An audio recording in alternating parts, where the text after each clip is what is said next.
ನಾವು ಇವತ್ತಿನ ವಿಡಿಯೋದಲ್ಲಿ ಗಿರೀಶ್ ಕಾರ್ನಾಡ್ ಅವರು ಬರೆದಿರುವಂಥ ವೆರಿ ಇಂಪಾರ್ಟೆಂಟ್ ಪ್ಲೇ ಹಯವದನ ಅನ್ನುವಂಥ ಪ್ಲೇನ ಈ ವಿಡಿಯೋದಲ್ಲಿ ನಾವು ಡಿಸ್ಕಸ್ ಮಾಡೋಣ. ಗಿರೀಶ್ ಕಾರ್ನಾಡ್ ಅವರು ತುಂಬ ಫೇಮಸ್ ರೈಟರ್ ಇರ್ತಾರೆ ಅವರು, ಮತ್ತು ಅವರು ತುಂಬ ಇಂಪಾರ್ಟೆಂಟ್ ಪ್ಲೇ ರೈಟ್ ಆಗಿರ್ತಾರೆ. ಒಬ್ಬ ಆ್ಯಕ್ಟರೂ ಆಗಿದ್ದಾರೆ ಅವರು, ಮತ್ತು ಡೈರೆಕ್ಟರ್ ಆಗಿ ಸಹ ವರ್ಕನ್ನು ಮಾಡಿದ್ದಾರೆ. ಮತ್ತು ನಮ್ಮ ಮಾಡರ್ನ್ ಇಂಡಿಯನ್ ಥಿಯೇಟರ್ಗೆ ಮತ್ತು ಸಿನಿಮಾಗೆ ಬಹಳಷ್ಟು ಕಾಂಟ್ರಿಬ್ಯೂಷನ್ಸನ್ನು ಕೊಟ್ಟಿದ್ದಾರೆ. ಬೇಸಿಕ್ಲಿ ನಾವು ಹೇಳಬೇಕು ಅಂತ ಹೇಳಿದರೆ ಕನ್ನಡಕ್ಕೆ ತುಂಬ ಅವ್ರ ಕಾಂಟ್ರಿಬ್ಯೂಷನ್ಸ್ ಇದೆ. ಮತ್ತು ಅವರು ಪ್ಲೇಸಲ್ಲಿ ನೋಡಿದರೆ ಏನ್ಷಿಯಂಟ್ ಮಿತ್ ಇರ್ಬೋದು, ಹಿಸ್ಟಾರಿಕಲ್ ನರೇಟಿವ್ಸ್ಗಳನ್ನು ನೋಡ್ಬೋದು ಅವ್ರ ಪ್ಲೇಸಲ್ಲಿ. ಮತ್ತು ಅವರು ಇಂಪಾರ್ಟೆಂಟ್ ಪ್ಲೇ ನೋಡಿದರೆ ನಾವು ತುಗ್ಲಕ್ ಮತ್ತು ಹಾಯವದನ, ಇದರಲ್ಲಿ ತುಂಬ ಚೆನ್ನಾಗಿ ಅವರು ಸೋಷಿಯೋ ಪೊಲಿಟಿಕಲ್ ರಿಯಾಲಿಟೀಸನ್ನು ತೋರಿಸಿದ್ದಾರೆ. ಮತ್ತು ಅವರು ತುಂಬ ಲಿಟ್ರರಿ ಸಾಹಿತ್ಯಕ್ಕೆ ತುಂಬ ಕಾಂಟ್ರಿಬ್ಯೂಷನ್ಸನ್ನು ಕೊಟ್ಟಿದ್ದಾರೆ. ಮತ್ತು ಅವರಿಗೆ ಪ್ರೆಸ್ಟೀಜಿಯಸ್ ಅವಾರ್ಡ್ಸ್ ಕೂಡ ಸಿಕ್ಕಿದೆ, ಲೈಕ್ ಜ್ಞಾನಪೀಠ ಅವಾರ್ಡ್ ಸಿಕ್ಕಿದೆ. ಓಕೆ, ಅಂದರೆ ಇದೀ ನಮ್ಮ ಇಂಡಿಯಾದಲ್ಲಿ ಒಂದು ವೆಲ್ ನೋನ್ ರೈಟರ್ ಅಂತ ಇವ್ರನ್ನ ಹೇಳ್ತಾರೆ. ಮತ್ತು ಇವರು ತುಂಬ ಇಂಪಾರ್ಟೆಂಟ್ ರೋಲ್ಸ್ಗಳನ್ನು ಪ್ಲೇ ಮಾಡಿದ್ದಾರೆ. ಸಿನಿಮಾಸ್ ಆಗಿರಲಿ, ಟೆಲಿವಿಷನ್ ಕ್ಲಾಸಿಕ್ಸ್ ಆಗಿರಲಿ, ಲೈಕ್ ಮಾಲ್ಗುಡಿ ಡೇಸ್ ಅಂತ ಹೇಳ್ಬೋದು. ಸೊ ಒಂದು ತುಂಬ ಮರೆಯೋಕ್ಕೆ ಆಗಲ್ಲ, ಅಷ್ಟು ಇಂಪಾರ್ಟೆಂಟ್ ರೈಟರ್ ಅಂತ ನಾವು ಸಾಹಿತ್ಯದಲ್ಲಿ ಇವ್ರನ್ನ ಗುರುಸ್ತೀವಿ. ಓಕೆ, ಸೊ ಏನಿದು ಇಂಪಾರ್ಟೆಂಟ್ ಪ್ಲೇ ಏನಿದೆ ಹಾಯವದನ ಅನ್ನೋದು, ಇದರದ್ದು ಮೇನ್ ಪ್ಲಾಟ್ ಏನಿದೆ, ಸ್ಟೋರಿ ಏನಿದೆ, ಅದು ಇನ್ಸ್ಪಿರೇಷನನ್ನು ತೊಗೊಂಡಿದೆ. ಯಾವುದು ಅಂತ ಹೇಳಿದರೆ ಥಾಮಸ್ ಮನ್ ಅವರು ಬರೆದಿದ್ದಾರೆ, ಒಂದು ನಾವೆಲ್ಲ ಬರೆದಿದ್ದಾರೆ, ದಟ್ ಈಸ್ ಟ್ರಾನ್ಸ್ಪೋಸ್ಡ್ ಹೆಡ್ಸ್ ಅಂತ. ಅದರಿಂದ ಇನ್ಸ್ಪಿರೇಷನ್ ಪಡೆದಿದೆ. ಮತ್ತು ಈ ವರ್ಕ್ ಏನಿದೆ, ಈ ನಾವೆಲ್ಲ ಏನಿದೆ ಟ್ರಾನ್ಸ್ಪೋಸ್ಡ್ ಹೆಡ್ ಅನ್ನೋದು, ಇದು ಯಾವುದರಿಂದ ಇನ್ಸ್ಪಿರೇಷನನ್ನು ಪಡೆದಿದೆ ಅಂತ ಹೇಳಿದರೆ ಒಂದು ಏನ್ಷಿಯಂಟ್ ಸಾಂಸ್ಕೃತ ವರ್ಕ್ ಇದೆ, ಕಥಾಸಾರಿತ್ ಸಾಗರ ಅನ್ನುವಂತಹ ವರ್ಕ್ ಇದೆ, ಅದರಿಂದ ಇನ್ಸ್ಪಿರೇಷನ್ನ ಪಡೆದಿರುತ್ತೆ. ಸೊ ಹಾಯವದನ ಅನ್ನೋದು most celebrated play of Girish Karnad ಅಂತ ಹೇಳ್ಬೋದು. ಸೊ ಅದರಲ್ಲಿ ಮೇಜರ್ಲಿ ನಾವು ಥೀಮ್ಸ್ ಅಂತ ನೋಡಿದರೆ ಅಲ್ಲಿ ಐಡೆಂಟಿಟಿ ಬರುತ್ತೆ, ಕಂಪ್ಲೀಟ್ನೆಸ್ ಇರುತ್ತೆ, ಬಾಡಿ ವರ್ಸಸ್ ಮೈಂಡ್ ಅಂತ ಹೇಳ್ಬೋದು, ಮತ್ತು ಹ್ಯೂಮನ್ ಡಿಸೈರ್ ಅಂದರೆ ಮಾನವನ ಆಸೆ, ಐಡೆಂಟಿಟಿ ಮತ್ತು ಬಾಡಿ ಮತ್ತು ಮೈಂಡ್, ಓಕೆ, ಕ್ಲಾಶಸ್ಸು. ಮತ್ತು ಇಲ್ಲಿ ಇಂಟರ್ ಕನೆಕ್ಟೆಡ್ ಸ್ಟೋರೀಸ್ಗಳಿದೆ. ಸೊ ಇಲ್ಲಿ ಎರಡು ಇಂಟರ್ ಕನೆಕ್ಟೆಡ್ ಸ್ಟೋರೀಸ್ ಬರುತ್ತೆ ಈ ಪ್ಲೇಯಲ್ಲಿ.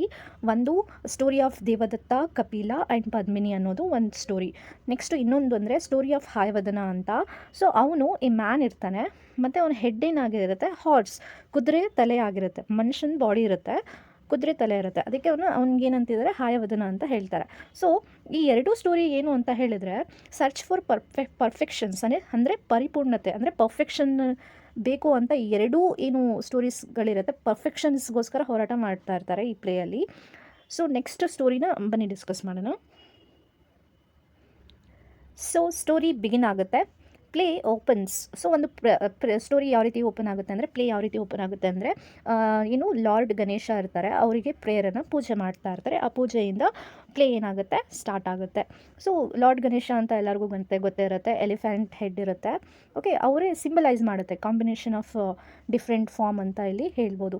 ಸೊ ನಮ್ಮ ಈ ಪ್ಲೇನ ನರೇಟರ್ ಅಂತ ಹೇಳಿದರೆ ಭಗವತ ಅನ್ನುವಂಥವ್ರು ನಮ್ಮ ಪ್ಲೇದ ನರೇಟರ್ ಆಗಿರ್ತಾರೆ. ಅವರು ಸ್ಟೋರೀಸನ್ನು ನಮಗೆ ಇಂಟ್ರೊಡ್ಯೂಸ್ ಮಾಡ್ತಾರೆ, ಮತ್ತು ಕ್ಯಾರೆಕ್ಟರ್ಸ್ ಬಗ್ಗೆ ನಮಗೆ ಇಂಟ್ರೊಡಕ್ಷನ್ನ ಕೊಡ್ತಾ ಹೋಗ್ತಾರೆ. ಸೊ ಇನ್ನೇನು ಪ್ಲೇ ಸ್ಟಾರ್ಟ್ ಆಗಬೇಕು ಅಂತ ಇರುತ್ತೆ, ಅಷ್ಟರಲ್ಲಿ ಒಬ್ಬ ಆ್ಯಕ್ಟರ್ ಏನು ಮಾಡ್ತಾನೆ, ಸ್ಟೇಜಲ್ಲಿ ಓಡಿ ಬರ್ತಾನೆ. ಅವನು ಭಯದಿಂದ ಸ್ಟೇಜ್ ಮೇಲೆ ಓಡಿ ಬರ್ತಾನೆ. ಮತ್ತು ಅವನು ಹೇಳ್ತಾನೆ, ಅವನು ಒಂದು ಸ್ಟ್ರೇಂಜ್ ಕ್ರಿಯೇಚರ್ನ ನೋಡಿದ್ದಾನೆ, ಒಂದು ವಿಚಿತ್ರ ಕ್ರಿಯೇಚರ್ ಅಂದರೆ ನೋಡಿದ್ದೀನಿ ಅಂತ ಹೇಳ್ತಾನೆ.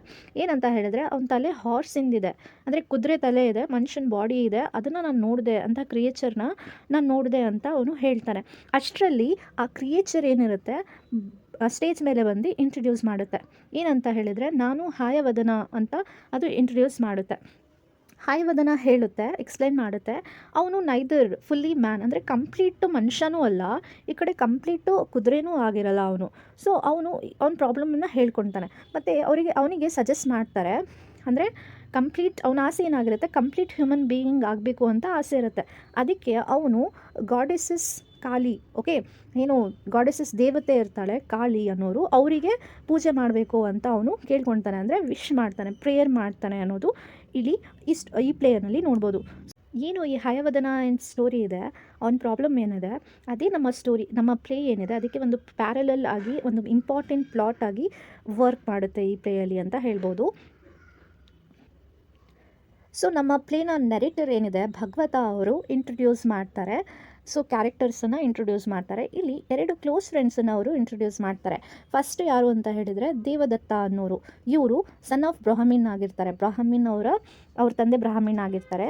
ಅಂದರೆ ಇವರು ತುಂಬ ಇಂಟೆಲಿಜೆಂಟ್ ಇರ್ತಾರೆ ಮತ್ತು ಸ್ಕಾಲರ್ಲಿ ಅಂದರೆ ತುಂಬ ಪಾಂಡಿತ್ಯನ ಹೊಂದಿರ್ತಾರೆ ಮತ್ತು ಸೆನ್ಸಿಟಿವ್ ಇರ್ತಾರೆ.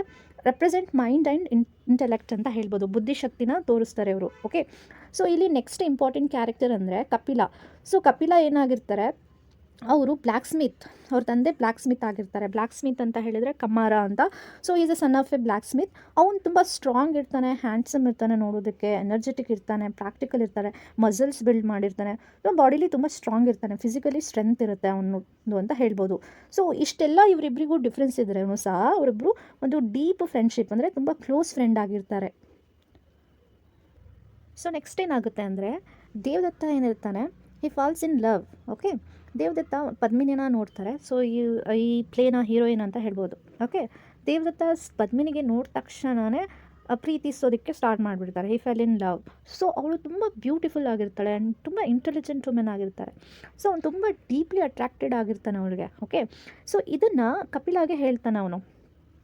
ಸೊ ಹೇಳ್ತಾನೆ, if I can not marry Padmini, ನಾನು ಪದ್ಮಿನಿಗೆ ಮದುವೆ ಆಗಿಲ್ಲ ಅಂತ ಹೇಳಿದರೆ ನಾನು ಸ್ಯಾಕ್ರಿಫೈಸ್ ಮಾಡಿಬಿಡ್ತೀನಿ. ಸೊ ನನ್ನ ಆರ್ಮ್ಸ್ ಏನಿರುತ್ತೆ ಅದು ಲಾರ್ಡ್ ರುದ್ರ, ಆ ದೇವರಿಗೆ ಸ್ಯಾಕ್ರಿಫೈಸ್ ಮಾಡಿಬಿಡ್ತೀನಿ. ನನ್ನ ತಲೆ ಗಾಡೆಸಸ್ ಕಾಳಿಗೆ ನನ್ನ ತಲೆನ ಸ್ಯಾಕ್ರಿಫೈಸ್ ಮಾಡಿಬಿಡ್ತೀನಿ ಅಂತ ಹೇಳ್ತಾನೆ. ಸೊ ಕಪಿಲ ಇದನ್ನು ಕೇಳಿಬಿಟ್ಟು ಅವನಿಗೆ ಗೊತ್ತಾಗುತ್ತೆ ಇವನು ತುಂಬ ಪ್ರೀತಿ ಮಾಡ್ತಾ ಇದ್ದಾನೆ ಪದ್ಮಿನಿಗೆ ಅಂತ ಕಪಿಲಾಗೆ ಗೊತ್ತಾಗುತ್ತೆ. ಸೊ ಕಪಿಲ ಏನು ಮಾಡ್ತಾನೆ, ಅವ್ನ ಫ್ರೆಂಡಿಗೆ ಹೆಲ್ಪ್ ಮಾಡಬೇಕಲ್ಲ ಅಂತ ಹೇಳಿಬಿಟ್ಟು ಅವನೇ ಪದ್ಮಿನಿ ಹೌಸಿಗೆ ಹೋಗ್ತಾನೆ. ಪದ್ಮಿನಿ ಅವ್ರ ಮನೆಗೆ ಹೋಗಿ ಹೇಳ್ತಾನೆ. ಅಂದರೆ ಅಲ್ಲಿ ಹೋದ ತಕ್ಷಣ ಕಪಿಲನೂ ಸಹ ಅಟ್ರಾಕ್ಟೆಡ್ ಆಗಿಬಿಡ್ತಾನೆ ಪದ್ಮಿನಿಗೆ ನೋಡಿಬಿಟ್ಟು. ಸೊ ಅವಳು ಅಷ್ಟು ಬ್ಯೂಟಿಫುಲ್ ಇರ್ತಾಳೆ, ಅಷ್ಟು ಇಂಟೆಲಿಜೆಂಟ್ ವುಮೆನ್ ಆಗಿರ್ತಾಳೆ. ಅವಳನ್ನು ನೋಡಿ ಇವನು ಸಹ ಪ್ರೀತಿಸೋದಕ್ಕೆ ಸ್ಟಾರ್ಟ್ ಮಾಡ್ತಾನೆ. ಹವೆವರ್, ಸೊ ದೇವದತ್ತ ಫಸ್ಟು ಪದ್ಮಿನಿನ ಇಷ್ಟಪಡ್ತಾ ಇದ್ದಾನೆ. ಸೊ ಏನು ಮಾಡ್ತಾನೆ ಕಪಿಲ, ಸೊ ಈ ರೀತಿ ಮಾಡೋದು ಸರಿ ಇಲ್ಲ, ಅವಳು ನನ್ನ ಫ್ರೆಂಡ್ ಇಷ್ಟಪಡ್ತಾ ಇರೋದು ಅಂತ ಹೇಳಿಬಿಟ್ಟು ಅವ್ನು ತುಂಬ ಲಾಯಲ್ ಆಗಿ ಇರ್ತಾನೆ ದೇವದತ್ತ.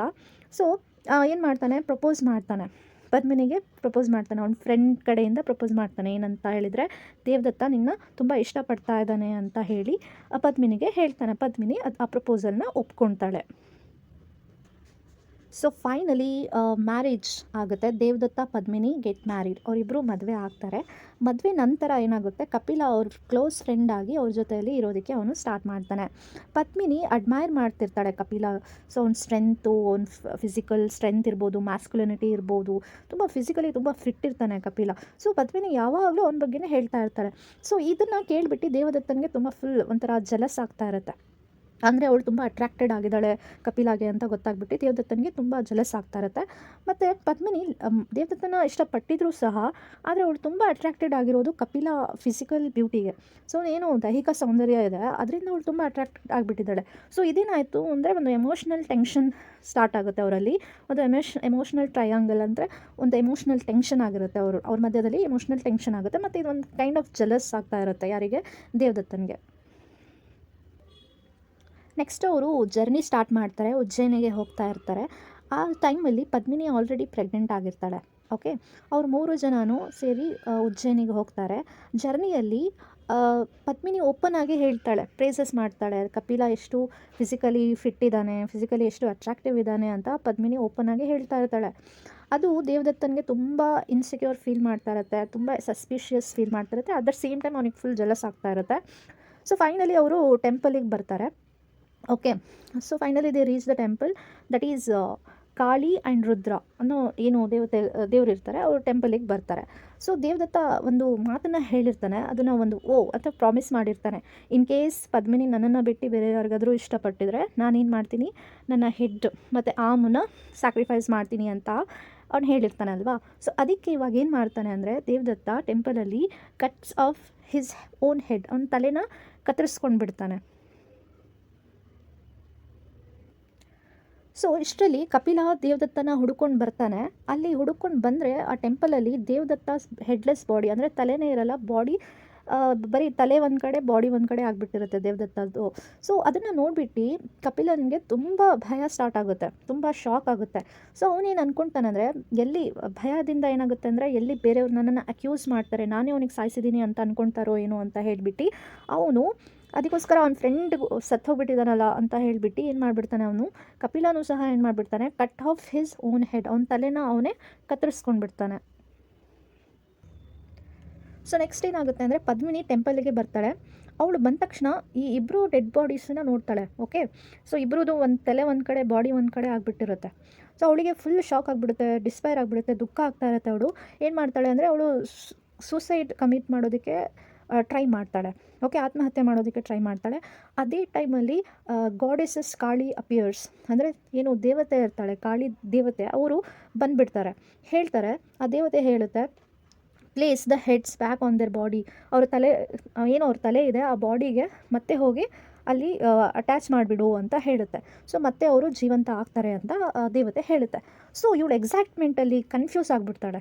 ಪದ್ಮಿನಿ ಏನು ಎಕ್ಸೈಟ್ಮೆಂಟಲ್ಲಿ ಕನ್ಫ್ಯೂಷನ್ ಆಗಿಬಿಟ್ಟು ಏನು ಮಾಡ್ತಾಳೆ, ಅವಳು ಆಕ್ಸಿಡೆಂಟ್ಲಿ ಏನು ಮಾಡಿಬಿಡ್ತಾಳೆ ಅಂದರೆ ದೇವದತ್ತಾಸ್ ತಲೆನ ಏನು ಮಾಡಿಬಿಡ್ತಾಳೆ, ಕಪಿಲಾಸ್ ಬಾಡಿಗೆ ಹಾಕಿಬಿಡ್ತಾಳೆ. ಕಪಿಲಾಸ್ ಹೆಡ್ ಏನು ಮಾಡಿಬಿಡ್ತಾಳೆ, ದೇವದತ್ತಾಸ್ ಬಾಡಿಗೆ ಹಾಕಿಬಿಡ್ತಾಳೆ. ಸೊ ಆವಾಗ ಇಬ್ಬರೂ ಸಹ ಮತ್ತೆ ಜೀವಂತರಾಗ್ತಾರೆ. ಇವಾಗ ತುಂಬ ಕಾಂಪ್ಲಿಕೇಟೆಡ್ ಸಿಚುವೇಶನ್ ಆಗಿಬಿಡುತ್ತೆ. ಒಂದು ಕ್ವಶನ್ ರೈಸ್ ಆಗ್ತಾ ಇರುತ್ತೆ.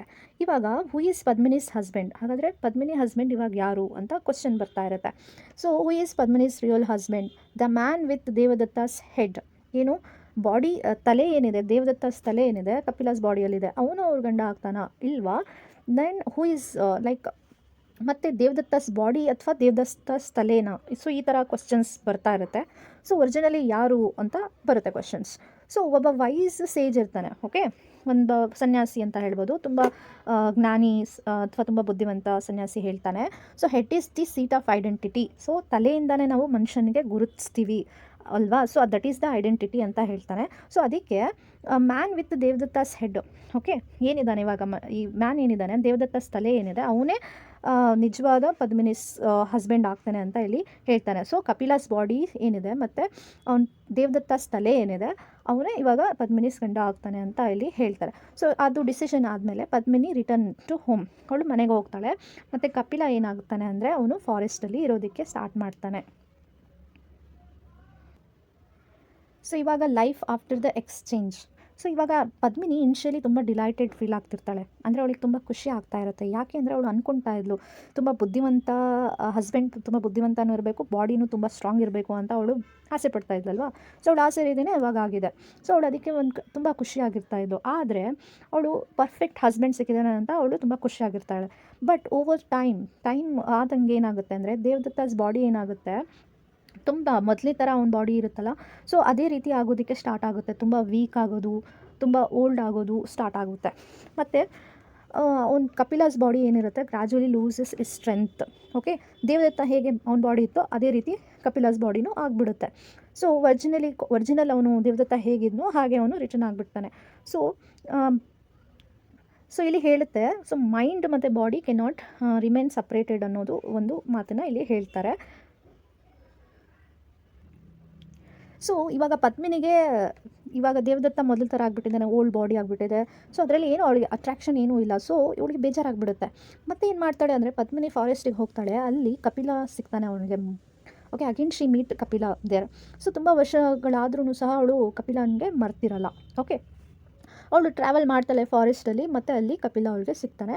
And the old attraction returns, ಮತ್ತೆ ಆ ಅಟ್ರಾಕ್ಷನ್ ಅನ್ನೋದು ರಿಟರ್ನ್ ಆಗುತ್ತೆ. ಕಪಿಲ ಏನಾಗಿರುತ್ತೆ, ಅದೇ ರೀತಿ ಮೊದಲೇ ಹೇಗಿದ್ದನೋ ಅದೇ ರೀತಿ ಅವನು ಬಾಡಿನ ಬಿಲ್ಡ್ ಮಾಡ್ಕೊಂಡಿರ್ತಾನೆ. ಫುಲ್ ಫಿಸಿಕಲಿ ಸ್ಟ್ರಾಂಗ್ ಇರ್ತಾನೆ. ಸೊ ತುಂಬ ಅಟ್ರಾಕ್ಟಿವ್ ಆಗಿ ಇರ್ತಾನೆ. ಸೊ ದೇವದತ್ತನಿಗೆ ಇವೆಂಚುಲಿ ಗೊತ್ತಾಗ್ಬಿಡುತ್ತೆ ಇವರಿಬ್ಬರು ಜೊತೆಯಲ್ಲಿರೋದು ಫಾರೆಸ್ಟಲ್ಲಿ. ದೇವದತ್ತನಿಗೆ ಇವೆಂಚುಲಿ ಗೊತ್ತಾಗ್ಬಿಡುತ್ತೆ. ಸೊ ಇದನ್ನು ನೋಡಿಬಿಟ್ಟು ದೇವದತ್ತನಿಗೆ ತುಂಬ ಸಿಟ್ಟು ಬರುತ್ತೆ. ಸೊ ಅವರಿಬ್ಬರಲ್ಲಿ ಜಗಳ ಸ್ಟಾರ್ಟ್ ಆಗಿಬಿಡುತ್ತೆ. ಸೊ ಏನು ಇಬ್ಬರು ದೇವದತ್ತ ಮತ್ತು ಕಪಿಲ ಇಬ್ಬರು ಸಹ ಜಗಳ ಮಾಡೋದಕ್ಕೆ ಸ್ಟಾರ್ಟ್ ಮಾಡ್ತಾರೆ. ಸೊ ಇಬ್ಬರು ಜಗಳ ಮಾಡಿಬಿಟ್ಟು ಒಬ್ರಿಗೊಬ್ರು ಸಾಯಿಸ್ಬಿಡ್ತಾರೆ. So Devadatta kills Kapila, Kapila kills Devadatta. ಅವರಿಬ್ಬರು ಸತ್ತೋಗ್ಬಿಡ್ತಾರೆ ಜಗಳದಲ್ಲಿ. Okay, and they have fighted and both men kill each other. ಇಬ್ಬರು ಸಹ ಒಬ್ರಿಗೊಬ್ರು ಸಾಯಿಸ್ಬಿಡ್ತಾರೆ. ಸೊ ಇದನ್ನು ನೋಡಿಬಿಟ್ಟು ಪದ್ಮಿನಿಗೆ ತುಂಬ ಗಿಲ್ಟು ಮತ್ತು ಸಾರು ಆಗಿಬಿಡುತ್ತೆ. ತುಂಬ ಬೇಜಾರಾಗುತ್ತೆ ಮತ್ತು ಅದೇ ಟೈಮಲ್ಲಿ ದುಃಖ ಆಗ್ತಾ ಇರುತ್ತೆ. ಸೊ ಅದಕ್ಕೆ ಅವಳು ಏನು ಮಾಡಿಬಿಡ್ತಾಳೆ, ಅವರಿಬ್ಬರು ಸತ್ತೋಗ್ಬಿಟ್ಟಿದ್ದಾರೆ, ಇವಾಗ ಇವಳು ಏನು ಮಾಡಬೇಕು, ಅದಕ್ಕೆ ತುಂಬ ದುಃಖ ಆಗ್ತಿದೆ ಅಲ್ಲ. ಸೊ ಅದಕ್ಕೆ ಅವಳು ಏನು ಮಾಡ್ತಾಳೆ, ಸತಿ ಪರ್ಫಾರ್ಮ್ ಮಾಡಬೇಕು, ಅಂದರೆ ಬೆಂಕಿಯಲ್ಲಿ ಚಿತೆಯಲ್ಲಿ ತನ್ನ ಪ್ರಾಣ ಕೊಡಬೇಕು ಅಂತ ಅವಳು ಡಿಸೈಡ್ ಮಾಡ್ತಾಳೆ. ಅದಕ್ಕಿಂತ ಮುಂಚೆ ಏನಾಗಿ ಮಾಡ್ತಾಳೆ, ಒಂದು ಮಗು ಇರುತ್ತೆ, ಅದನ್ನು ಬೇರೆಯವರಿಗೆ ನೋಡ್ಕೊಳ್ಳೋದಕ್ಕೆ ಅವಳು ಕೊಡ್ತಾಳೆ. ಸೊ ನೆಕ್ಸ್ಟು ಈ ಪ್ಲೇ ಏನಿದೆ ರಿಟರ್ನ್ ಟು ಹಾಯವದನ. ಸೊ ಸ್ಟಾರ್ಟಿಂಗಲ್ಲಿ ಹಾಯವದನ ಸ್ಟೋರಿ ಇತ್ತಲ್ಲ, ಮತ್ತೆ ಈ ಪ್ಲೇ ಮತ್ತೆ ಹಾಯವದನ ಕಡೆ ಬರುತ್ತೆ. ಸೊ ಇವನೇನು ಮಾಡ್ತಾನೆ, ಹಾಯವದನ ಏನು ಮಾಡ್ತಾನೆ ಅಂದರೆ, ಗಾಡೆಸಸ್ ಕಾಳಿ ಇರ್ತಾರಲ್ವ, ಸೊ ಅವರಿಗೆ ಪ್ರೇಯರ್ ಮಾಡ್ತಾರೆ. ಸೊ ಏನು ಪ್ರೇಯರ್ ಅಂತ ಮಾಡ್ತಾರೆ ಅಂದರೆ, ನನಗೆ ಕಂಪ್ಲೀಟಾಗಿ ಹ್ಯೂಮನ್ ಬೀಯಿಂಗ್ ಮಾಡಿಬಿಡು ಅಂತ ಪ್ರೇಯರ್ ಮಾಡ್ತಾರೆ. ಅಂದರೆ ಕಂಪ್ಲೀಟಾಗಿ ನನಗೆ ಮನುಷ್ಯನ ರೀತಿ ಮಾಡಿಬಿಡು ಅಂತ ದೇವ್ರ ಹತ್ರ ಅವರು ಬೇಡ್ಕೊಳ್ತಾರೆ. ಆದರೆ ದೇವತೆ ಮಿಸ್ಅಂಡರ್ಸ್ಟ್ಯಾಂಡ್ ಮಾಡ್ಕೊಂಡು ಬಿಡ್ತಾರೆ. ಅವರು ಮಿಸ್ಅಂಡರ್ಸ್ಟ್ಯಾಂಡ್ ಮಾಡ್ಕೊಂಡ್ಬಿಟ್ಟು ಏನು ಮಾಡಿಬಿಡ್ತಾರೆ, ಅವನಿಗೆ ಕಂಪ್ಲೀಟಾಗಿ ಹಾರ್ಸ್ ಅಂದರೆ ಕುದುರೆ ಮಾಡಿಬಿಡ್ತಾರೆ. ಮನುಷ್ಯ ಮಾಡಬೇಕಿತ್ತು, ಆದರೆ ಕುದುರೆನಾಗಿ ಮಾಡಿಬಿಡುತ್ತೆ. ಬಟ್ ಅವನು ಹ್ಯೂಮನ್ ವಾಯ್ಸ್ ಅದೇ ರೀತಿ ಇರುತ್ತೆ. ಹ್ಯೂಮನ್ ವಾಯ್ಸ್ ಮಾತ್ರ ಚೇಂಜ್ ಆಗಿರಲ್ಲ. ಸೊ ಪದ್ಮಿನಿ ಸನ್ ಏನು ಮಾಡ್ತಾನೆ, ಅದನ್ನು ನೋಡಿಬಿಟ್ಟು ನಗ್ತಾ ಇರ್ತಾನೆ ಅವನ ಮೇಲೆ. ಹಾಯವದನ ನೋಡಿ ನಗ್ತಾ ಇರ್ತಾನೆ. ಸೊ ಹಾಯವದನ ಲಾವ್ಸ್ ಬ್ಯಾಕ್, ಅವನು ಸಹ ನಗ್ತಾನೆ. ಮತ್ತು ಅವನ ವಾಯ್ಸ್ ಏನಿರುತ್ತೆ, ನಗ್ತಾ ನಗ್ತಾ ಅವನ ವಾಯ್ಸ್ ಏನಾಗ್ಬಿಡುತ್ತೆ, ಹಾರ್ಸ್ ಯಾವ ರೀತಿ ಹಾರ್ಸಿನ ವಾಯ್ಸ್ ಇರುತ್ತಲ್ಲ, ಹಾರ್ಸಿನ ವಾಯ್ಸ್ ಅವನಿಗೆ ರಿಟರ್ನ್ ಬರುತ್ತೆ. ಸೊ ಇಲ್ಲಿ ಅವನು ಹಾಯವದನ ಏನಾಗ್ಬಿಡ್ತಾನೆ, ಒಂದು ಕಂಪ್ಲೀಟಾಗಿ ಪರ್ಫೆಕ್ಟ್ ಹಾರ್ಸ್ ಆಗ್ತಾನೆ. ಒಂದು ಕಂಪ್ಲೀಟ್ ಕುದುರೆ ರೀತಿ ಅವನು ಆಗಿಬಿಡ್ತಾನೆ. ಸೊ ಇಲ್ಲಿ ಕಂಪ್ಲೀಟ್ ಅಂತ ಹೇಳಿದರೆ, ಒಂದು ಐರಾನಿಕಲಿ ಏನು ಅಂತ ಹೇಳಿದರೆ, ಸೊ ಇಲ್ಲಿ creature searching for completeness and achieves it. ಒಂದು ಏನು ಹಾಯವದನ ಏನು ಒಂದು ಪರಿಪೂರ್ಣತೆ, ಒಂದು ಕಂಪ್ಲೀಟ್ನೆಸ್ನ ಪಡಿಬೇಕು ಅಂತ ಇದ್ದ, ಅದು ಪಡ್ಕೊಂಡು. ಆದರೆ ಮನುಷ್ಯ ಅನ್ನೋದು ಎಷ್ಟೇ ಟ್ರೈ ಮಾಡಿದರೂ, ಒಂದು ಪರ್ಫೆಕ್ಟ್ ಬಾಡಿ ಬೇಕು ಅಂತ ಟ್ರೈ ಮಾಡಿದರೂ ಅದು ಅಚೀವ್ ಮಾಡೋದಕ್ಕೆ ಆಗೋದಿಲ್ಲ ಅಂತ ಇಲ್ಲಿ ಈ ಪ್ಲೇನಲ್ಲಿ ನಾವು ನೋಡಬಹುದು. ಸೊ ಫೈನಲಿ ಪ್ಲೇ ಎಂಡ್ ಆಗುತ್ತೆ. ಭಗವತ ಏನು ನರೇಟರ್ ಇರ್ತಾರೆ, ಅವರು ಕನ್ಕ್ಲೂಡ್ ಮಾಡ್ತಾರೆ, ಹ್ಯೂಮನ್ ಬೀಯಿಂಗ್ಸ್ ಅನ್ನೋರು ಯಾವತ್ತೂ ಕಂಪ್ಲೀಟಾಗಿ ಪರ್ಫೆಕ್ಟ್ ಇರೋದಕ್ಕೆ ಸಾಧ್ಯ ಇಲ್ಲ. ಅವರು ಪರ್ಫೆಕ್ಷನ್ನ ಹುಡುಕೊಂಡು ಹೋದರೆ ಸಫರ್ ಆಗ್ತಾರೆ ಲೈಫಲ್ಲಿ ಅಂತ ಇಲ್ಲಿ ಅವರು ಹೇಳ್ತಾರೆ. ಮತ್ತು ಹಯವದನ ಏನಿದೆ, ಹಾರ್ಸ್ ಮತ್ತು ಮ್ಯಾನ್ ಆಗಿತ್ತಲ್ವ, ಸೊ ಅದು ಮಾತ್ರ ಕಂಪ್ಲೀಟ್ನೆಸ್ನ ಪಡೀತು, ಒಂದು ಪರ್ಫೆಕ್ಟ್ ಬಾಡಿನ ಪಡೀತು ಅಂತ ಇಲ್ಲಿ ಅವರು ಹೇಳ್ತಾರೆ. ಮತ್ತು ದೇವದತ್ತ, ಕಪಿಲ, ಪದ್ಮಿನಿ ಏನು ಮಾಡಿದರು, ತುಂಬ ಅವ್ರ ಲೈಫನ್ನು ಅವರು ಡಿಸ್ಟ್ರೈವ್ ಮಾಡಿಕೊಂಡ್ರು. ಯಾಕೆಂದರೆ ಡಿಸೈರ್ ಮತ್ತು ಡಿಸ್ಸ್ಯಾಟಿಸ್ಫ್ಯಾಕ್ಷನ್, ಅತೃಪ್ತಿ ಮತ್ತು ಅವರ ಆಸೆಗಳಿಂದ ಅವ್ರೇನಾಯಿತು, ಅವ್ರ ಜೀವನನೇ ಹಾಳು ಮಾಡಿಕೊಂಡ್ರು ಅಂತ ಇಲ್ಲಿ ಪ್ಲೇ ಹೇಳುತ್ತೆ. ಸೊ ಈ ಪ್ಲೇಯಲ್ಲಿ ಇಂಪಾರ್ಟೆಂಟ್ ಮೇಜರ್ ಥೀಮ್ಸ್ ಇದೆ. That is identity and completeness, mind versus body, human desire, friendship and betrayal, and search for perfection. So these are the important themes of the play. So ನಾವು ಕನ್ಕ್ಲೂಷನಲ್ಲಿ ಹೇಳ್ಬೋದು, ಒಂದು ಹಾಯವದನ ಅನ್ನುವಂಥ play ಏನಿದೆ ತುಂಬ powerful symbolic drama ಆಗಿರುತ್ತೆ. ತುಂಬ ಚೆನ್ನಾಗಿ ಅಲ್ಲಿ identity, desire, human longing for completeness ಅನ್ನೋದು ಕರೆಕ್ಟಾಗಿ ತುಂಬ ಚೆನ್ನಾಗಿ ಈ ಪ್ಲೇನಲ್ಲಿ ತೋರಿಸಿದ್ದಾರೆ. ಮತ್ತು ಟ್ರಾಜಿಕ್ ಸ್ಟೋರಿ ಏನಿದೆ, ದೇವದತ್ತ, ಕಪಿಲ ಅವ್ರ, ಪದ್ಮಿನಿ ಅವ್ರದ್ದು ಯಾವ ರೀತಿ ಅವ್ರದ್ದು ಲೈಫ್ ದುರಂತ ಆಗುತ್ತೆ ಅನ್ನೋದು ತುಂಬ ಚೆನ್ನಾಗಿ ತೋರಿಸಿದ್ದಾರೆ. ಮತ್ತು ಕಾಮಿಕ್ ಎಲಿಮೆಂಟ್ಸನ್ನು ತೋರಿಸಿದ್ದಾರೆ. ಹಾಯವದನ ಕ್ಯಾರೆಕ್ಟರ್ ಮೂಲಕ ಕಾಮಿಕ್ ಎಲಿಮೆಂಟ್ಸು ಸಹ ಪ್ಲೇದಲ್ಲಿ ತೋರಿಸಿದ್ದಾರೆ. ಮತ್ತು ಗಿರೀಶ್ ಕಾರ್ನಾಡ್ ಅವರು ತುಂಬ ಚೆನ್ನಾಗಿ ಹ್ಯೂಮನ್ ಬೀಯಿಂಗ್ಸ್ ಏನಿದೆ ಇನ್ಕಂಪ್ಲೀಟ್ ಇರ್ತಾರೆ, ಮತ್ತು ಅವರಲ್ಲಿ ಯಾವುದೇ ರೀತಿ ಪರ್ಫೆಕ್ಷನ್ಸ್ ಇರಲ್ಲ. ಪರ್ಫೆಕ್ಷನ್ ಅನ್ನೋದು ಒಂದು ಭ್ರಮೆ, ಒಂದು ಇಲ್ಯೂಷನ್ ಅಂತ ತುಂಬ ಚೆನ್ನಾಗಿ ಈ ಪ್ಲೇ ಮೂಲಕ ಅವರು ನಮಗೆ ಹೇಳಿದ್ದಾರೆ ಅಂತ ಹೇಳ್ಬೋದು.